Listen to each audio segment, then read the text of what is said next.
Olá, seja muito bem-vindo a mais essa live que foi para você que está assistindo a gravação. Essa live foi gravada dia 6 de dezembro de 2022.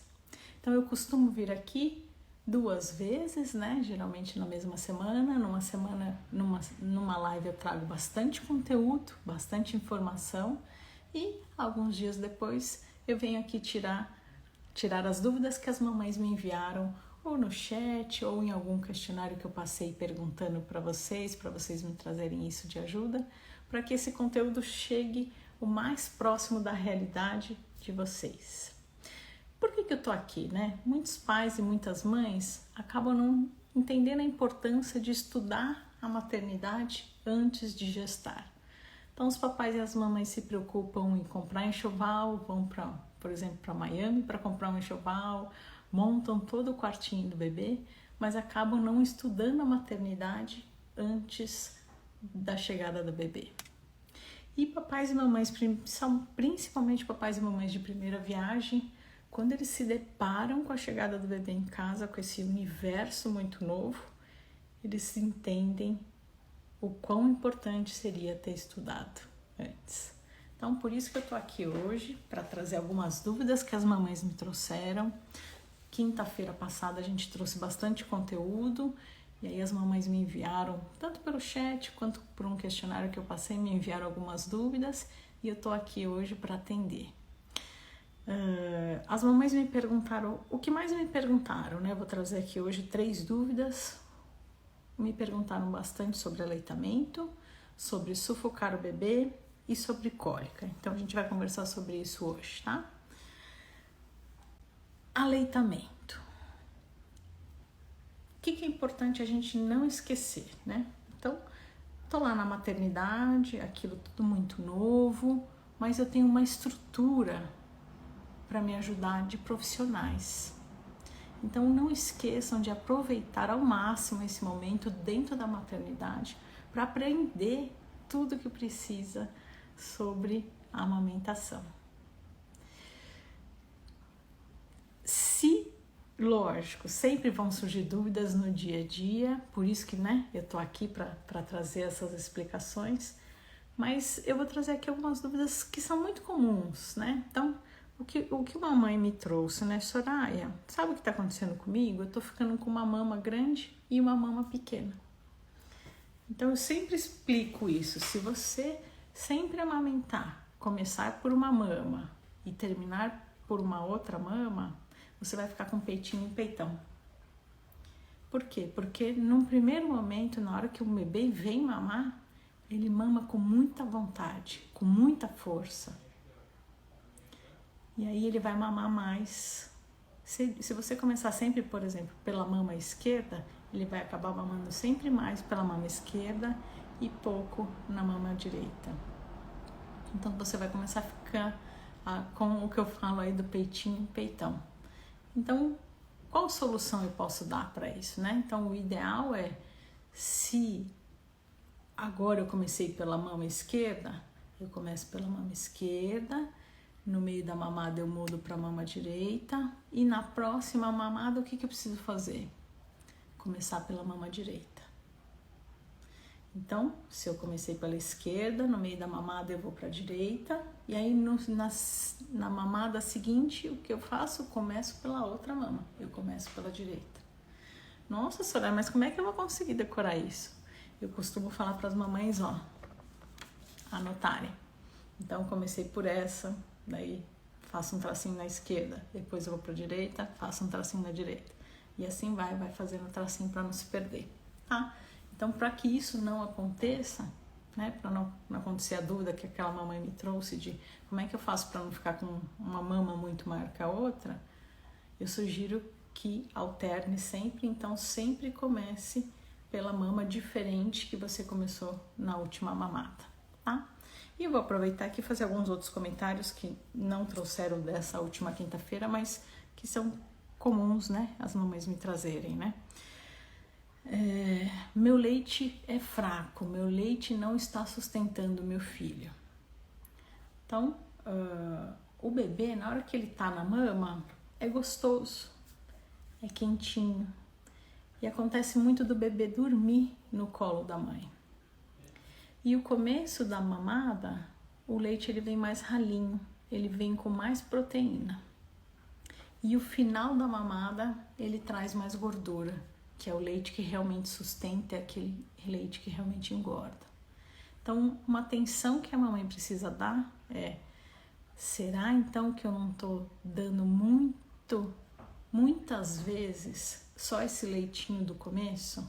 Então ele mama um pouquinho e dorme, mama um pouquinho e dorme, mama um pouquinho e dorme. Será que eu estou fazendo certo? Precisamos ficar atento. Então, para isso que precisa da consulta com o pediatra para ir pesando. Então, se a gente observa que ele está mamando toda hora, mas ele não está engordando, o que está acontecendo não é que o leite não sustenta, é que você está dando só esse período em que é fornecida a proteína. E você precisa, então, aumentar essa duração da mamada para que chegue na gordura. Então, por isso que a gente orienta sempre mamar durante 40 minutinhos. 20 numa mama, 20 na outra. Porque se atingir esse tempo de duração de 40 minutinhos, com certeza vai chegar na oferta de gordura da mama, tá? Então, essa história de que meu leite é fraco, meu leite não sustenta, precisa conversar com o pediatra, tá? Porque o leite, ele vem numa perfeição, né? O nosso corpo tem uma perfeição inacreditável, tá? Então, o que pode estar acontecendo é esse errinho de oferecer mais esse comecinho, né, da amamentação, o leite de proteína, e não tá oferecendo o leite com gordura, tá? Outro erro comum também é, na hora que vai começar a dar de mamar, apertar o bico para sair o leite. Mas o leite, ele é formado desde aqui de cima, né? Então, se eu apertar só o bico, não vai sair leite. E a mãe fica lá preocupada: nossa senhora, eu não estou produzindo leite. Mas na verdade, depois num outro encontro eu explico um pouquinho melhor, mas na verdade eu preciso vir fazendo a ordenha desde aqui de cima, tá? Bom, então a dúvida que a mamãe tinha me trazido que era: como é que eu faço para deixar o meu peito, não um peito grande, né? Esse peitão que eu sempre brinco, né? A mãe, na verdade, me falou: como é que eu faço para não ficar com uma mama grande e a outra pequena? É sempre alternar a mama, sempre começar pela última que terminou. Difícil decorar isso, né? Então vamos pensar assim: comecei pela esquerda, terminei pela direita. Na próxima mamada eu começo novamente pela direita e depois termino pela esquerda, tá bom? Outra dúvida, essa que foi a que mais me trouxeram na live de quinta-feira. Soraya, eu morro de medo do meu bebê sufocar. Isso é uma questão muito, muito trazida pelas mães e até é um dos grandes medos, né, que as mamães têm. Então eu vou comentar aqui uma sugestão, né? Esse maior medo acontece ali nos primeiros meses, até o segundo, terceiro mês.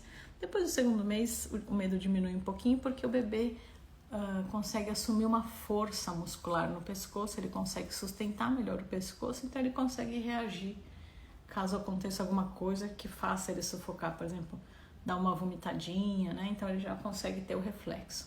Mas naqueles primeiros dias ali que ele não tem essa força no pescoço, é o que a mãe mais fica preocupada, né? Então, na última live, o que eu comentei? Tentar dormir perto do bebê, né? Não é para não dormir, né? Tem muitas mães que no começo que elas ficam tão preocupadas que na hora que o bebê tá dormindo, ela fica ali zelando por ele. E aí, no fim, ela acaba perdendo a oportunidade de descansar, e aí fica irritada, e aí entra num ciclo difícil de não dormir, ficar irritada. Então não é isso que é a melhor coisa a se fazer, mas sim dormir próximo ao bebê. Então existe a opção de você colocar uma cama no quarto do bebê, então dormir próximo ao berço do bebê, ou trazer o bebê para o quarto dos pais ali só nos primeiros dias, tá, gente? Num bercinho ao lado da cama, nunca na cama dos pais, tá? Então, um bercinho ao lado da cama. Por quê? Porque nesses primeiros dias o bebê precisa de uma atenção um pouquinho mais especial, então esse medo do meu bebê se sufocar e eu não estar lá presente, ele diminui porque eu vou estar ali presente, né, em qualquer momento. Não esquecer, né, porque eu comentei na última live, de não então colocar o bebê na cama dos pais, porque existe sim o risco da mãe estar muito cansada, o pai estar muito cansado e sufocar o bebê. E isso é relatado, documentado, realmente morte do bebê por uma situação delicada como essa, né? E outra questão do sufocar, né, que muitas mães têm medo, é o que se comenta muito sobre morte súbita, né? A morte súbita é a principal causa de morte nas crianças até 1 ano de vida. Então ela vai dormir e quando os pais acordam, ela desencarnou, né? E é súbita porque não se sabe a causa ainda de morte dessas crianças. Mas o que se observa, né? Que essas crianças dormiram de bruço. Então existe essa pesquisa, né, que mostra esse índice de morte súbita, principalmente para as crianças que dormiram de bruços. Então o que a gente orienta? Põe o bebê para dormir de barriga para cima, tá? Sem nada do berço para não sufocar, então sem travesseirinho, sem bichinho de pelúcia, sem, como é que chama, aquele rolinho do berço, tá? Então nada que possa provocar aí uma falta de ar aí do bebê, porque ele não vai conseguir se defender, né? Então o berço lisinho, ele de barriga para cima, eu também vou estar protegendo o meu bebê de sufocar. Então, bercinho ao lado da mãe e bebê de barriga para cima. Aqui a gente vai estar conseguindo diminuir e muito a chance do bebê sufocar. E a terceira grande dúvida que as mamães me trouxeram, essa sempre bate, né, é cólica, né? Nossa, Soraya, meu bebê tem muita cólica, o que eu posso fazer? Então, primeiro que a gente pode fazer é entender que a cólica, ela vem por causa de uma imaturidade do intestino do nenê. Então, ele ainda não sabe como, né, o intestino do nenê, ele ainda não sabe como eliminar as fezes. Então, de uma forma, vamos fazer aqui uma analogia, né? Faz de conta que aqui é o intestino, então ele vai apertando e levando o cocô, né? Aqui é o túnelzinho do intestino, faz de conta que o cocô tá aqui, ele vai apertando e vai empurrando o cocô.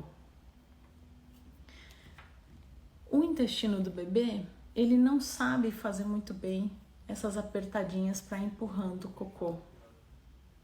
E aí o bebê, ele precisa se contorcer. Então, não sei se vocês já viram, o bebê se contorce, fica vermelhinho, dobra a perna, tá?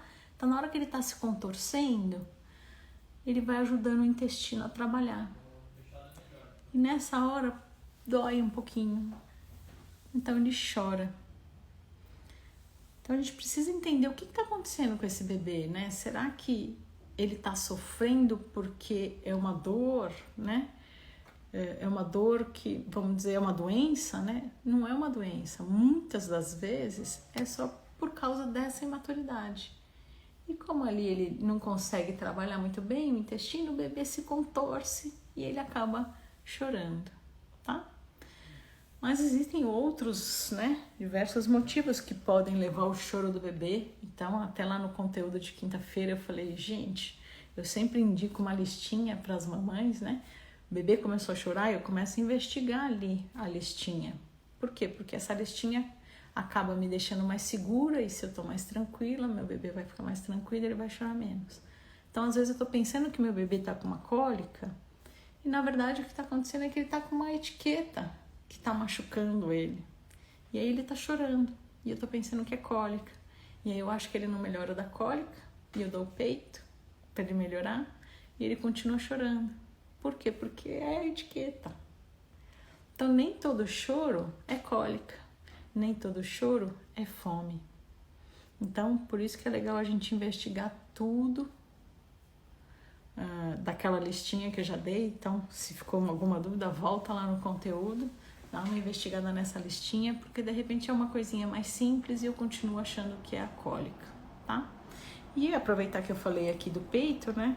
Então, muitas mães acabam pensando que é fome, o bebê chora, oferece o peito, e aí, na hora que ele mama, ele não para de chorar, porque o que está irritando é a etiqueta, e a mamãe começa a pensar o quê? Puxa vida, meu peito já não está mais sustentando, meu peito está fraco, meu leite está fraco. Então, cuidado com isso, né? Na verdade, vamos lembrar, o bebê está chorando por causa da etiqueta, não é por fome. Então, como ele continua chorando, a mamãe vai pensar que aquilo ali é fome, que o leite não está mais sustentando, e ela acaba dando o leite artificial.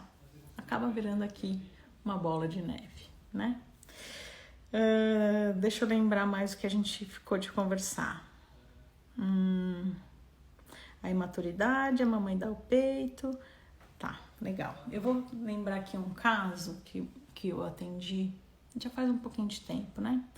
O bebê chorava, a mãe veio pra mim com 4 meses, porque o bebê chorava demais por cólica. Ele chorava realmente muito. A mãe me mandou vídeos, era um choro muito estridente, ele ficava vermelho, ele gritava, e ele gritava durante o dia, ele gritava durante a noite. E haviam já cogitado várias hipóteses, né, para esse bebê, já tinham tirado o leite de vaca da mãe e nada melhorava. E na primeira consulta, na conversa com a mamãe, eu percebi que, no fundo, aquela mãe estava cansada de amamentar.